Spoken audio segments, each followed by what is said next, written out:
Hi, my name's Kerry Badham and I'm really excited to show you today my brand new design that I've designed in collaboration with FMM Sugarcraft. It's an English rose inspired by David Austin. The set consists of 3 innovative designs. We've made this really simple for you by having all-in-one cutters and then 5 petals on a separate cutter on its own. The idea of this set is to make it very, very easy to make your rose and assemble it quickly, giving you the best possible effect you can have. The paste I recommend that you use is a mix of flour paste and modelling paste. I find that your paste remains softer for longer, it's easier to work with, but you can still get a really fine finish on your flour. Now the difference with this particular flower is that we start from the outside in.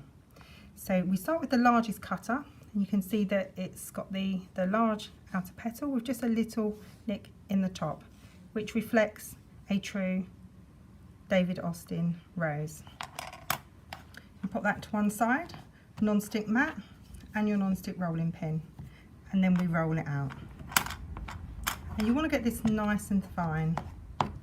Keep turning it as you go, otherwise it will stick on your mat. The paste is rolled out, turn it over, place your cutter on top and press all around. This ensures that you get a lovely clean edge. Move it around your mat. I like to do this. It ensures that I don't get any frayed edges and it shows that I've got a nice clean cut. Remove the edge and pop it through. Your outer shape is cut out, and as you can see, you've got beautiful, sharp but smooth edges. The great thing about using the mix of flour paste and modelling paste is that it's so easy to handle and you can move it around without damaging it. We're now going to place it on the firm foam former pad, and we're going to use a ball tool. And we just sweep this across the edges, so half on your pad, half on the edge of the petal. And all we want to do here is make it finer. We don't want to make it frilly. There we go, round and round. The edges have been softened, so now I'm going to place it in a former. Now I use these that I pick up from the local grocery store or supermarket. They're nice and round, get the shape the size that you need to pop it in, and I just place it inside. And the good thing with these is you can see where there's slight dips. Now petals do that by nature, they don't grow symmetrically and perfectly, so don't worry if you've got one that slightly tips down. You need to repeat this process. You can do it 3 times or 5 times depending on how large or deep you want your flower to be. It's entirely up to you. For my rose, I've decided that I would like 5 outer edge petals, and here they are all in the former, drying while we make the inner section. The inner section of the paste is slightly darker. You can see here, not too much of a change, but just a slight change. It helps you have an effect of depth on your flower. So we're going to use the inner section cutter. This has got a nice ripple edge at the top. Place it on top, and we're going to cut out 2 pieces. Pop it through. I've cut out the 2 inner sections, and now we're going to soften and smooth the edges on our firm foam former pad. Place that on your mat, turn it over, and use your ball tool, half on your petal and half on your foam mat. So again, we want to soften and smooth. We don't want to frill. If you apply too much pressure, you will cause your petal to frill, and you don't need to do this because we've got the lovely shape already cut out. Just like before, we're going to place them in a former. This one has got a slightly smaller circle, as we have a slightly smaller inner. So we're just going to pop it inside. We've already smoothed the edges as demonstrated a moment ago. Pop them inside, and for this you just need 2. We're now halfway through the flower. So we've got the outer edges, you can do 3 or 5. I've done 5.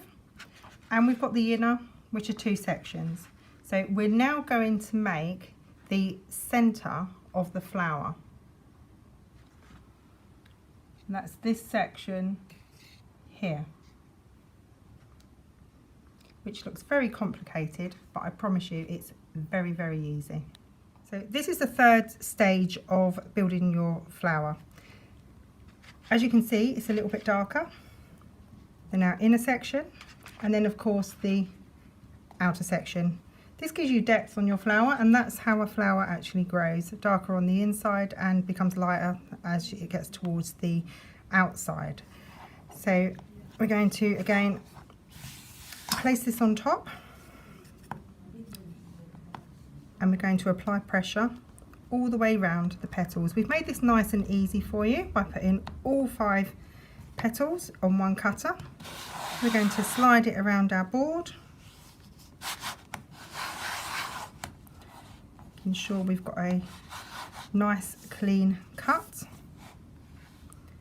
and then we can just pop them through. The petals are all out of the cutter now, and we're going to place them on our firm foam former pad for softening and thinning. You can cut all your petals out, place them in a plastic wallet to keep them soft, and then you can smooth them and make each section up all at once. I prefer to do this because I find it a lot quicker. Each section of the centre of the flower consists of 5 petals. So I've cut out 3 lots of 5. You want a minimum of 5 lots of 5 or 7 of 5, as I've done on my flower. But for the ease of the video, I'm going to show you this very quickly. So you take them off, turn them over, and then you ball tool the edges, making them nice and fine and delicate. And you do this for each petal. I'm just going to quickly show you this on one full section.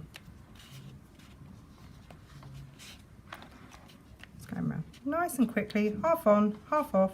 Don't want to frill it. Don't apply too much pressure, otherwise it will drag and you'll tear your petal.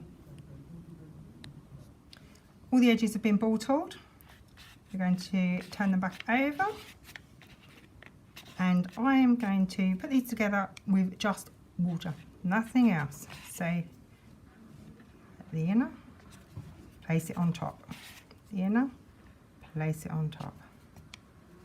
Now we're going to pop this in the centre of the petal. You can see the edge all the way around in the centre. And the last one, like this. And the last bit is put a tiny piece of water there. Fold it over and pinch. You want to repeat this a minimum of 5 times, or 7 times if you want your flower to look fuller. Now this is where the magic happens. I've shown you how to make 1, I've prepared 3, but I did mention that you need 5 or 7 for your inner centre of the flower. So we're now going to place them inside the flower and make our very beautiful frilled centre. So just some water here. It's nice and simple. Make sure that sits in the middle. As you can see, it's slightly darker. And then I'm going to use a sail pin. And what we're going to do is we're going to ruffle these, just bring them forward.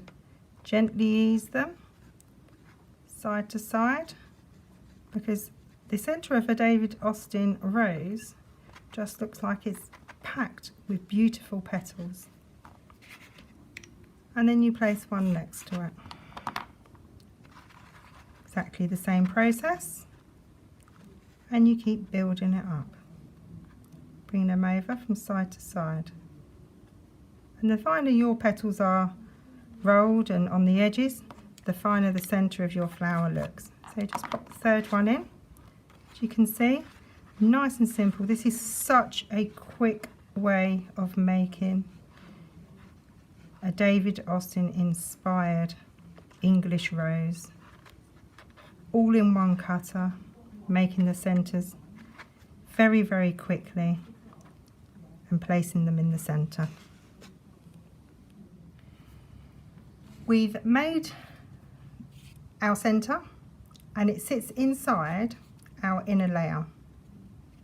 This was the first of the two that we previously cut out, and as you can see, they've had a little time to dry, so they've got their shape. They're not completely dry.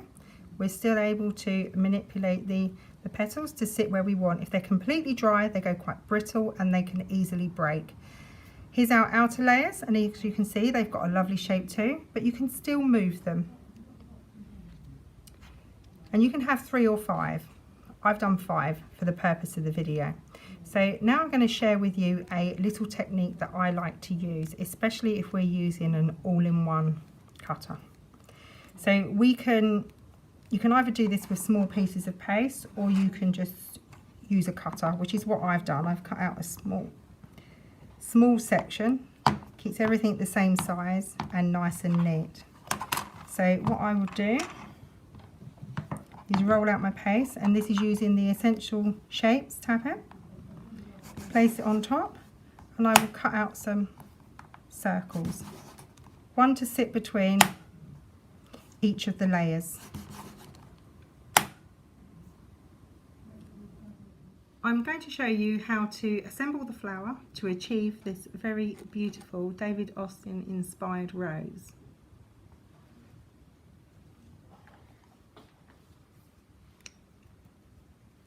So I'm going to place one of these in the centre, and this gives us a little bit of depth between the petals, just so they don't sit completely flat on top of each other. So I'm going to place that on, and we need to make sure, see, that's the first layer, so we need to make sure that this petal is going to sit between the petals, and that's the first layer on. So you want to place it in here while we do the next. So nice and quickly, get up, place it on top, remembering to go between the petals again. Okay, so as I said, you can have 3 or you can have 5 layers. So the next one, between the petals here, and just keep going. As you can see on our flower, this looks a little bit darker in the centre, and we've got the stamens. So I'm now going to show you how to make your flower look even more real than it already does. This, I would say, is the only technical part to making this David Austin rose. So when creating the David Austin rose, the cutter for it, I decided that I wanted it to look like it was in full bloom. So I would say that this is at about day 5 of the flower as it opens up, because the David Austin rose starts quite closed in, and as each day progresses, the flower opens and the petals start to fall away at the back, and this is where you get to see this beautiful effect in the centre. But in the centre of the David Austin rose, it also has some stamens, and these sections will be just slightly darker. So I'm going to show you how we do that by using some paper stamens, some powder for dusting. I've got some tape to secure them together. I have a yellow edible pen, not that you're going to eat the paper stamens anyway, and these are just some scissors to trim it and a flat brush to apply the dust. The final part of the rose is now making the stamens. So I've kept this really simple. Paper stamens. It's a yellow edible pen, nice and easy. And I literally just colour them in. No messing around with powders and glues and backwards and forwards between pots and standing them on the side. Just keep it simple. Also, you don't run the risk of the powder dropping off and landing all over the centre of your flower. To enhance the centre of our inspired David Austin rose, we're going to just dust the petals. This creates depth and texture. So just use a flat brush, an edible dust, and I like to dab it off in the lid, or you can do it on some paper towel, it's up to you. And there's nothing technical in this, you just need to make sure that the petals have a nice dry edge on the top. If you want to add some on the edge of the outside, you can. It's your flower, so it's entirely up to you. We have all 7 of our stamens coloured. I'm going to take my florist tape, you stretch it to make it the glue activate. I'm just going to place this round. Right. So nice and simple, hold it together, give them a tweak with your fingers, and then I'm going to cut there. We're just going to attach this to the centre, so I'm just going to pop in a little bit of paste, and you can also pop some around the stem. Keeps it all the same colour. I've used the white tape so you can't really see it anyway, but it's just that extra little finishing touch. Side, some water to stay, and then just spread the stamen out. And then what I would do is I would leave this to dry in the former. So here's our cake that I made to demonstrate. As you can see, we've used a rose leaf cutter. This is actually the FMM one, and they look lovely placed on the cake. We've also used the drip, which is very on trend at the moment. This is another product developed by FMM, which I will be demonstrating in a separate video, which you can search on our channel. And here is the David Austin rose attached to the cake. I've attached it with royal icing. You can put in a cocktail stick in the back and of the flower and place it into the cake. You'd need to do that very carefully, but if you attach royal icing and hold your flower there until it's set, it does dry very, very hard and it is very secure. So you can see it moving down the cake. We have the third one at the bottom, again demonstrating it with the leaves around it and the drip coming around the side.